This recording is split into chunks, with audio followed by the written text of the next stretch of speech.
Assalamualaikum warahmatullahi wabarakatuh. Alhamdulillahirabbil alamin arsala rasulahu bil huda wa dinil haqq yuzhiru ala dini kulli kafa billahi syahida. Asyhadu an la ilaha illallah wa la syarikalah, asyhadu anna muhammadan abduhu wa rasuluh. Allahumma shalli wa sallim wa barik ala sayyidina Muhammadin wa ala alihi wa ashabihi ajmain amma ba'd. Qala ta'ala fi kitabil karim wa asdaqul qailin ya ayyuhalladzina amanu kutiba alaikum syiyam kama kutiba alladzina min qablikum la'allakum tattaqun. Hadirin jamaah Isya yang salat tarawih rahmatillah subhanahu wa taala, kembali kita memuji Allah Tuhan seluruh sekalian alam, bahwa alhamdulillah sampai pada malam ini 14 puasa kita sudah lewati. Iya, kita masih bersemangat dan kita harapkan bersama sampai akhir, ya, sampai akhir Ramadan. Kemudian kita tetap konsisten dan amalan-amalan yang ada di bulan Ramadan. Hadirin jamaah tarawih rahmat subhanahu wa taala, mulai 3 bulan yang lalu kita itu sudah bermohon kepada Allah. Sering kita membaca yang namanya doa supaya kita disampaikan kepada bulan Ramadan. Allahumma barik lana fi Rajab wa Saban balighna Ramadan. Ya Allah, berkahilah saya di bulan Ramadan, bulan Rajab dan bulan Saban, dan sampaikan, ketemukan saya dengan bulan Ramadan. Alhamdulillah Bapak Ibu yang berbahagia, kita sekarang sudah diketemukan, sudah kita berada di bulan Ramadan. Itu yang paling patut kita syukuri, karena doa kita diterima, doa kita didengar, sehingga kita masih beri kesempatan untuk menikmati bulan Ramadan tahun 1443 Hijriah sekarang. Hadirin jamaah Ruben, amalan apa yang sebenarnya kita sudah lakukan sebagai pemanasan 2 bulan yang lalu, Rajab dan Syaban, itu tidak bedanya dengan apa yang kita kerjakan di pada bulan Ramadan ini. Tinggal mungkin yang kita tingkatkan adalah kualitas dan frekuensinya. Ya, frekuensi dan kualitas dari amalan-amalan. Mungkin di bulan Rajab Syaban itu kita belum melakukan semuanya. Ya, tetapi setelah kita bulan Ramadan ini, mari kita upayakan, mari kita bersemangat untuk melakukan amalan-amalan Ramadan, amalan-amalia Ramadan yang sudah dijanjikan Allah Subhanahu Wa Taala. Hadirin jamaah tarawih Subhanahu Wa Taala, kalau kita analogikan, sering kita dengar Ramadan itu dianalogikan sebagai suatu kesebelasan. Ramadan itu 29 atau 30 hari. Sering kita dengar bahwa itu sebagai dianalogikan sebagai suatu permainan. Oke lah, kita ambil analogi itu. Misalnya karena ini 30, Ramadan ini 30 hari, maka kita bagi 3, kira-kira begitu. 10 hari pertama itu sebagai ajang seleksi. Anggaplah kita permainan bola. Mendaftar, sehingga kita lihat 10 pertama bulan Ramadan banyak sekali yang ikut seleksi. Si anak-anak, remaja, orang tua, dewasa ikut di dalamnya untuk ikut berpartisipasi dalam menyambut bulan suci Ramadan. Sehingga apa yang terjadi? Masjid-masjid penuh datang dengan kegembiraan karena menyambut bulan suci Ramadan. Itu tadi seleksi pertama adalah mendaftar, masuk untuk kita ikut kompetisi dalam bulan suci Ramadan. Kemudian masuk yang kedua, periode yang kedua 20. Yang kedua atau 10 yang kedua adalah sudah mulai kelihatan tereliminasi secara alamiah, karena latihannya mungkin kurang mantap di saat 2 bulan Rajab dan Saban kemarin. Begitu mas, ini kan bukan latihan lagi sebenarnya, ini adalah kompetisi yang sudah yang sudah inti daripada pelaksanaannya, bukan lagi macam latihan saja, tetapi inilah penggunaan daripada latihan-latihan yang kita sudah kerjakan dalam 2 bulan yang lalu. Maka di 20 terakhir itu 10 kedua itu adalah mulai kelihatan tereliminasi secara alamiah. Masjid yang tadi penuh sesak mulai kelihatan, saf-safnya mulai maju, safnya perempuan, safnya laki-laki sudah mulai maju. Sudah kemana kemarin yang sudah penuh itu? Secara alamiah sudah jatuh, sudah gugur, karena yang pertahanannya, latihannya tidak mantap sebelumnya. Kemudian yang ketiga itu adalah masuk finalisasi. Masuk di periode yang ketiga itu, ini betul-betul ini orang yang betul-betul berlatihan bagus, tahan ujian, kompetisinya bagus, maka dia bisa bertahan dan pada akhirnya dia bisa masuk finish dan keluar sebagai pemenang. Ya, masuki pemenang terakhir dia membawa bendera kemenangan di bulan suci Ramadan. Di hadis yang lain mengatakan bahwa keluar kita dari Ramadan itu semacam bayi yang baru lahir, putih dan tidak ada tulisan-tulisannya, bersih. Karena tadi proses Ramadan ini sudah diampunkan, semua diampunkan kesalahan yang pernah kita lakukan, sehingga prosesnya adalah bersih seperti kain putih yang bersih sebagai bayi yang baru lahir. Hadirin jamaah tarawih Allah Subhanahu wa taala. Kemudian amalan juga yang ada di luar daripada bulan Ramadan itu sama saja dengan apa yang ada di dalam Ramadan. Tinggal mungkin pahala itu yang dijanjikan oleh Allah berlipat-lipat. Contoh sholat, kan kita sholat juga di luar Ramadan juga kita sholat, di dalam Ramadan kita sholat sholat sunat ada juga, di bulan Ramadan juga ada juga sholat.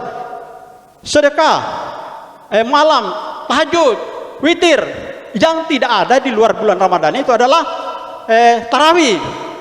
Sholat tarawih tidak ada. Mau kita cari 11 bulan di luar Ramadan tidak kita ketemukan itu. Karena tarawih itu hanya ada di dalam bulan Ramadan. Oleh karena itu tarawih jangan dianggap remeh, hanya sunat-sunat biasa. Ini statusnya adalah sunat muakkadah yang sangat dianjurkan oleh Allah Subhanahu wa taala untuk kita kerjakan. Oleh karena itu jamaah sekalian, karena ini 1 bulan, itu hanya kita dikasih 1 bulan selama 1 tahun, maka mari kita manfaatkan. Mari kita siapkan tenaga kita, pikiran kita untuk bisa kita ikuti proses-proses alami seperti yang tarawih yang kita kerjakan ini. Nah, alhamdulillah berarti sudah 14 hari kita ikuti tarawih bersama imam. Hadirin yang selalu dirahmati Allah Subhanahu wa taala.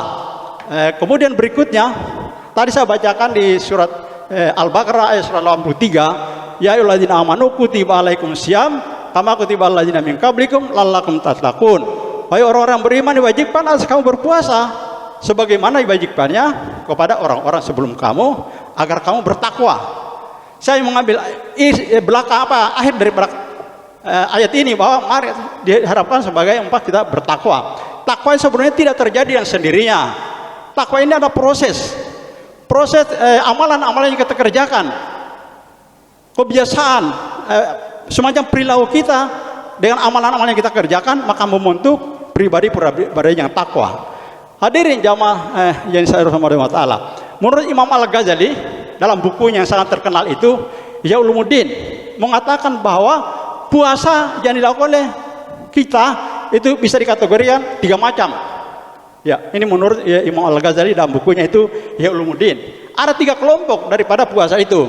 Kelompok yang pertama adalah puasanya awami atau istilahnya puasa awam, puasa kebanyakan.